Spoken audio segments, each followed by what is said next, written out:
What if today isn't about achieving more, but simply remembering what love truly means?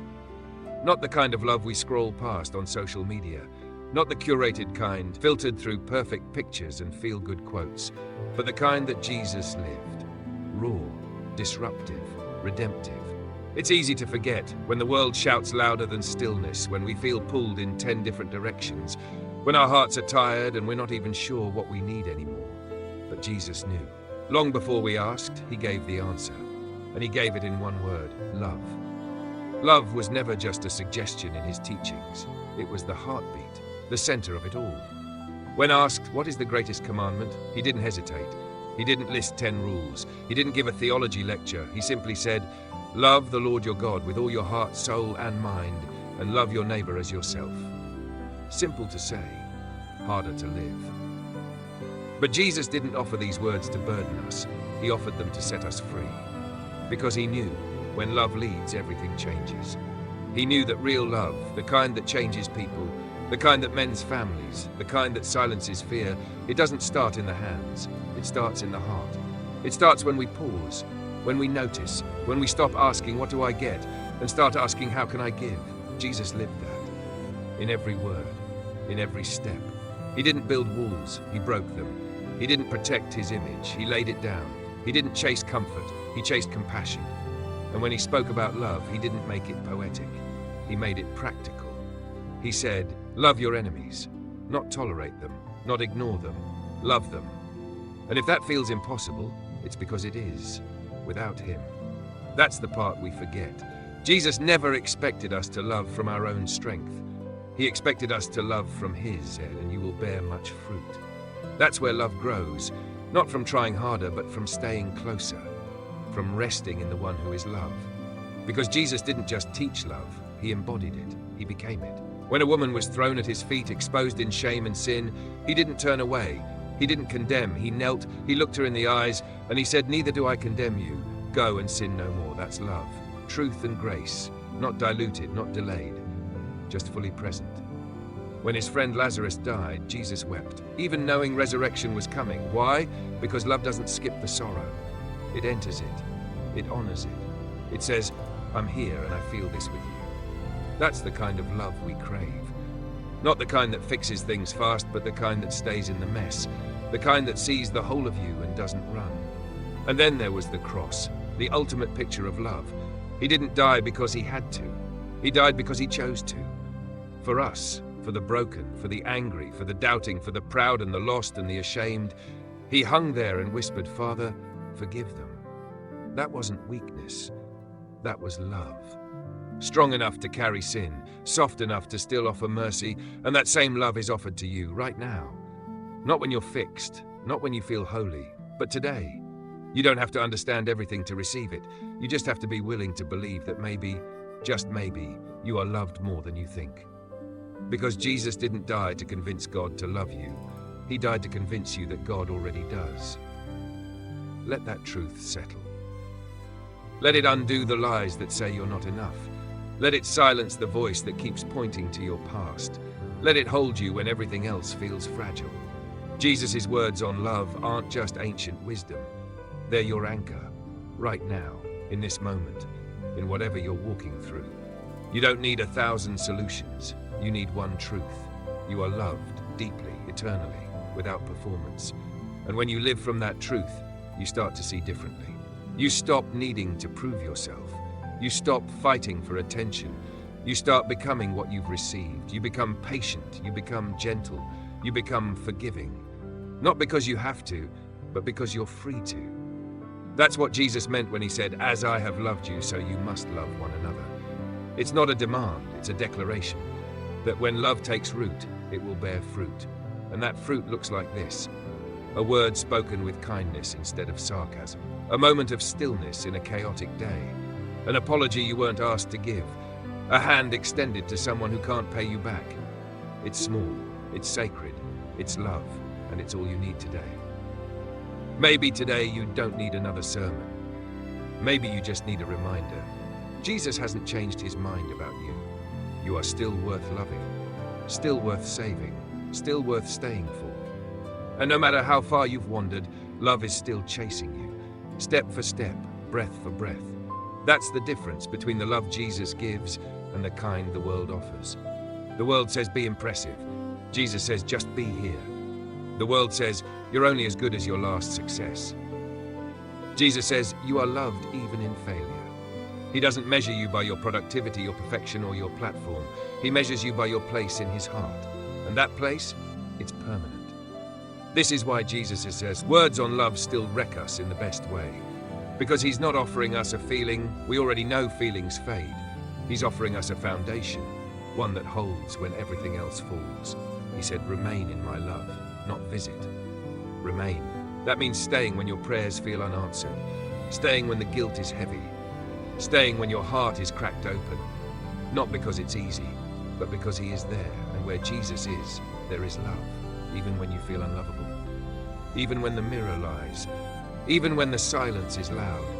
He sees you. He's not ashamed of you. He's not disappointed in you. He's not waiting for you to perform. He's waiting for you to receive. Because this love, his love, doesn't show up only when you behave. It shows up when you break.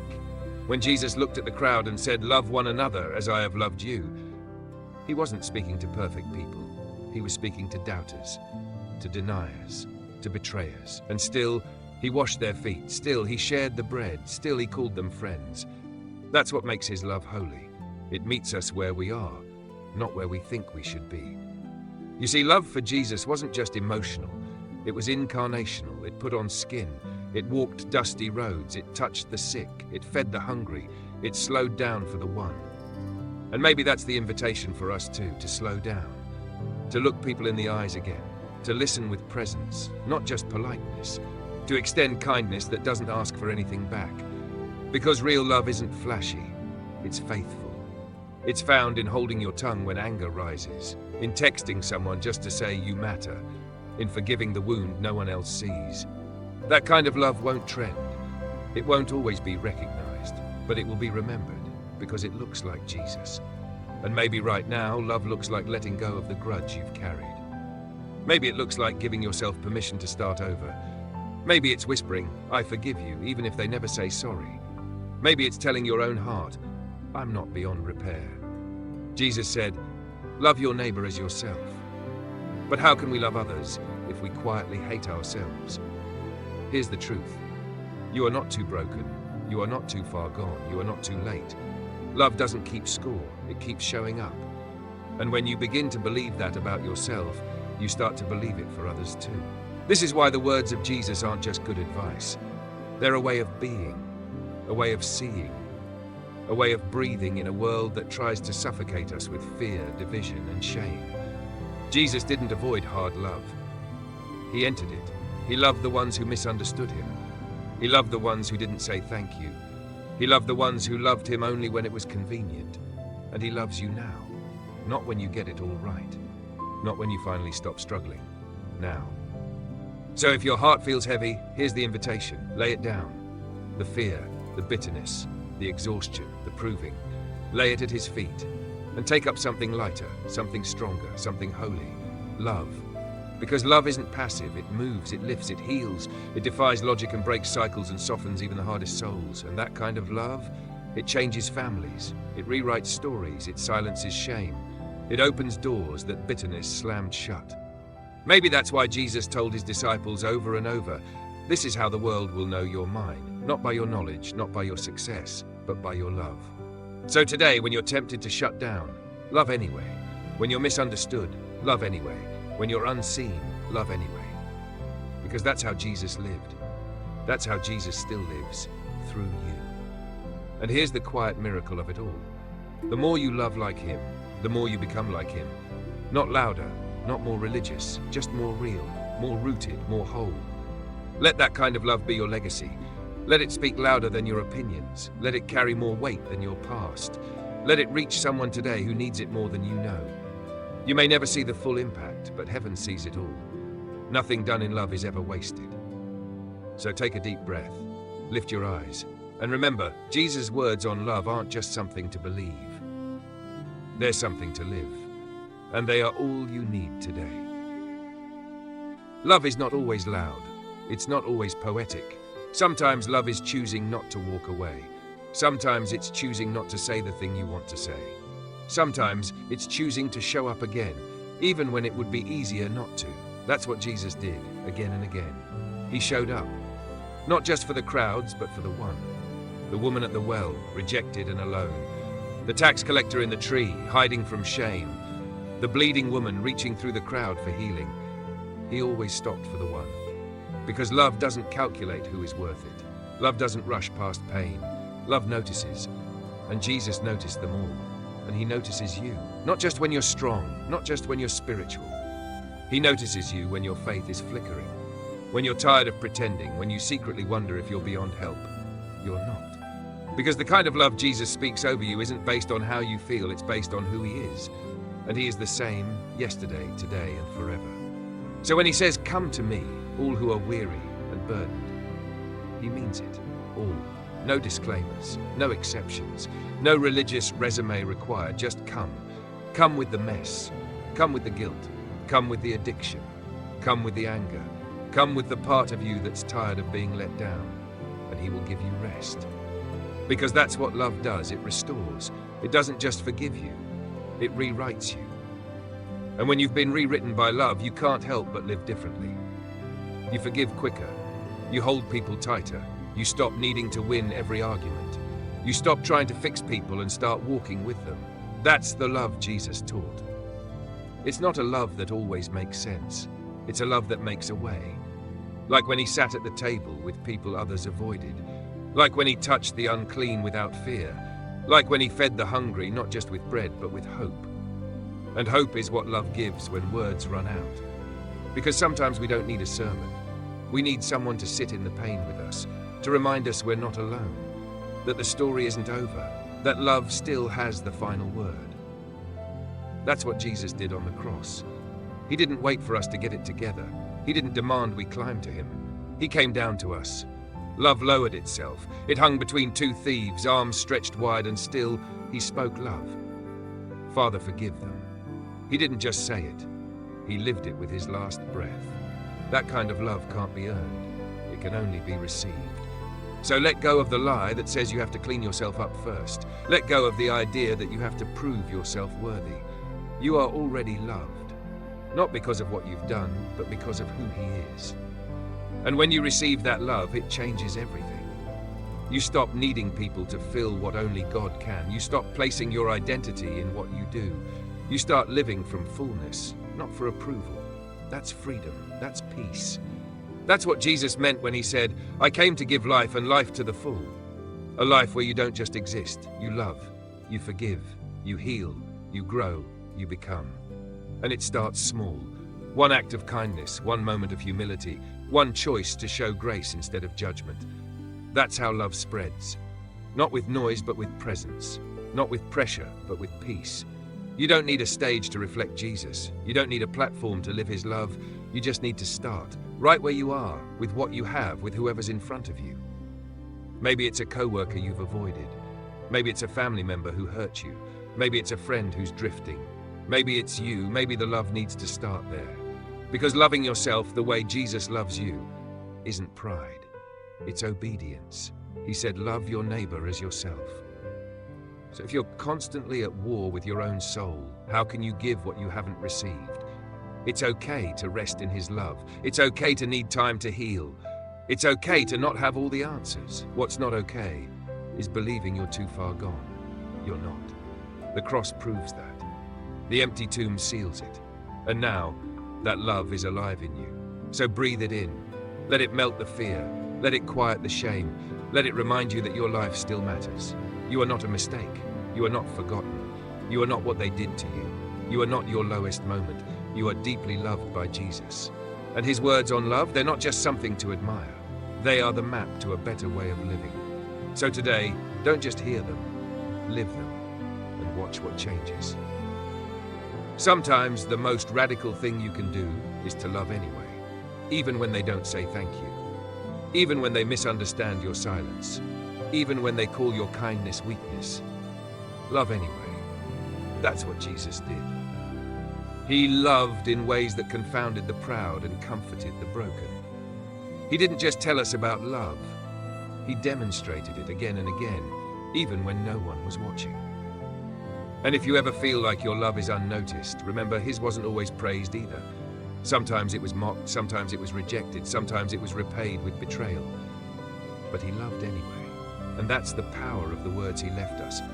Not just to inspire us, but to invite us. To live a life that echoes his. Not because it's easy, but because it's worth it. Because love, the kind that comes from God, is not based on the worthiness of the other. It's based on the worthiness of the one who gives it.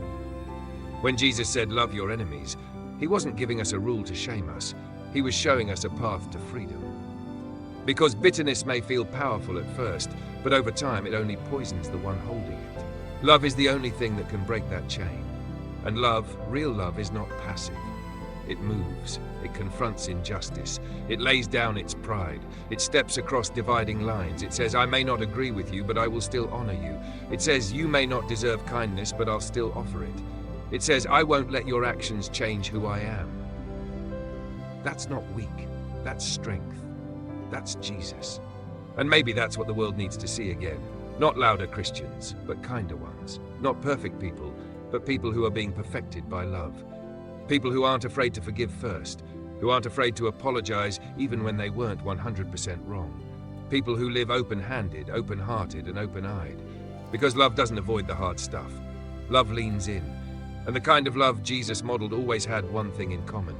It started small. A meal shared, a conversation held, a story told, a question asked. Sometimes we wait for a big moment to love like him. But what if the moment is already here? What if the person in front of you right now is the one love is asking you to see? What if today isn't about doing something grand, but something quiet and holy? What if the way you text your spouse, the way you speak to the cashier, the way you respond when someone interrupts you, what if that is where Jesus is? He said, "Whatever you did for the least of these, you did for me." Not whatever you did for the most powerful. Not whatever you did for the ones who can repay you. No, the overlooked, the forgotten, the dismissed. That's where he lives, and when we love them, we love him. That's the secret most people miss. Love is not just an emotion we express, it's an act of worship.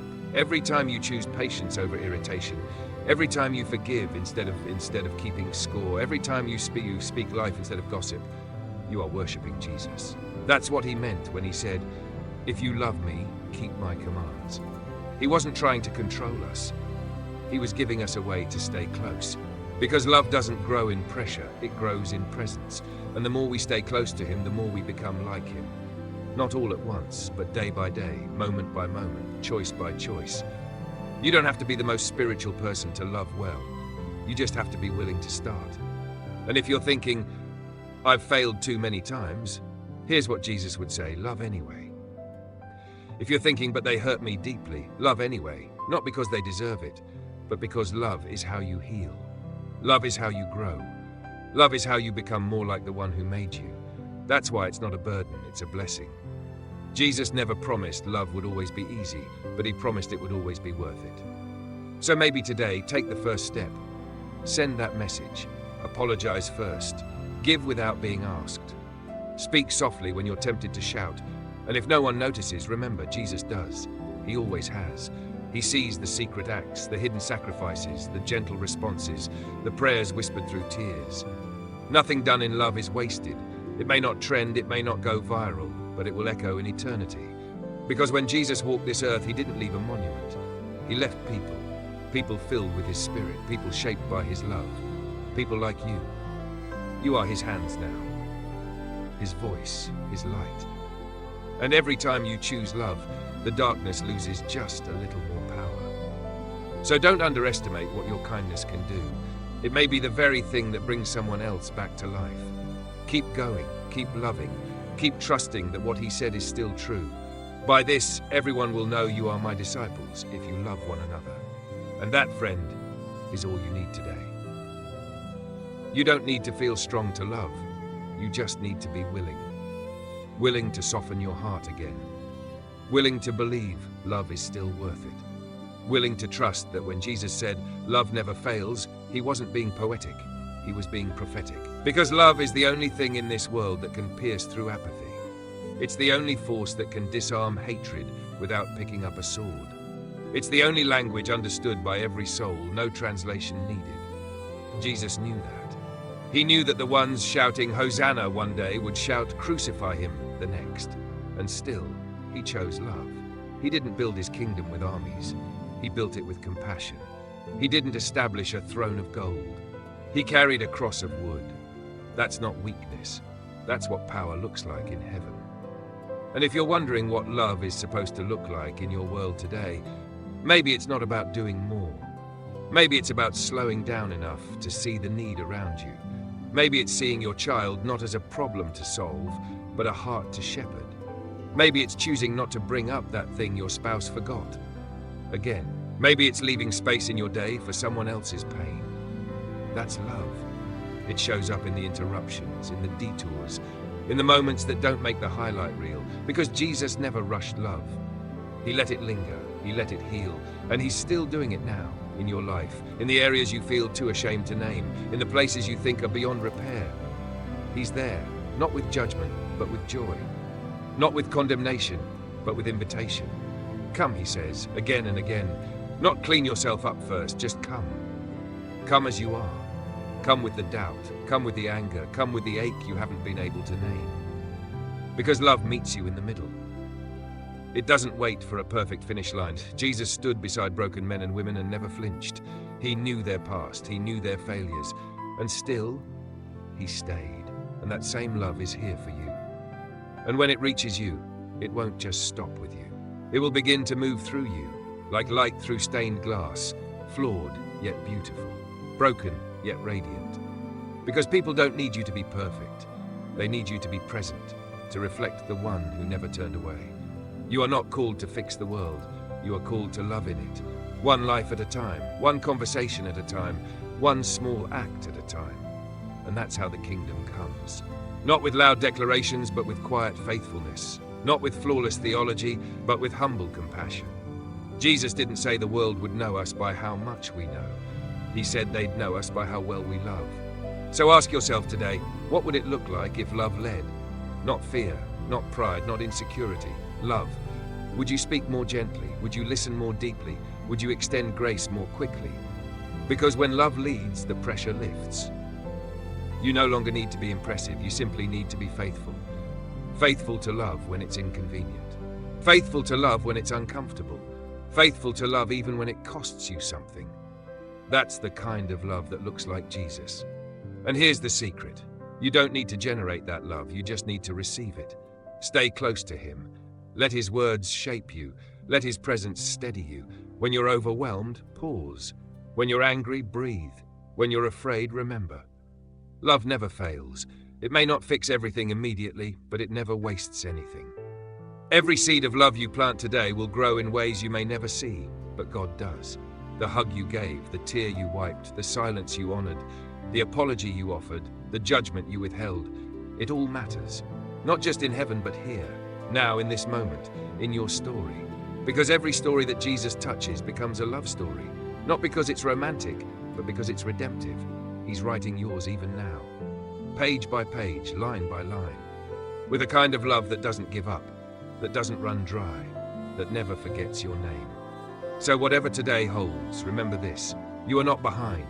You are not disqualified. You are not unloved. You are seen, you are wanted, you are held. Not by a distant deity, but by the Savior who came close, who walked dusty roads so you could know you're not alone. Let that love steady you today. Let it soften your voice. Let it open your hands. Let it reshape the way you see people and yourself. Because when you live from love, you start to become unshakable. Not because life is easy, but because your anchor is sure. And that anchor is Jesus. Let's be honest. Some days, love feels impossible. It feels like one more thing to do in a life that already demands too much. But Jesus never asked us to love from our own strength. He asked us to remain in His. That's the difference. The world says you need to earn love. Jesus says, you're already loved. Now live like it. That's the invitation we keep forgetting, to love from rest, not rush. To love from security, not scarcity. To love because we are filled, not because we are empty.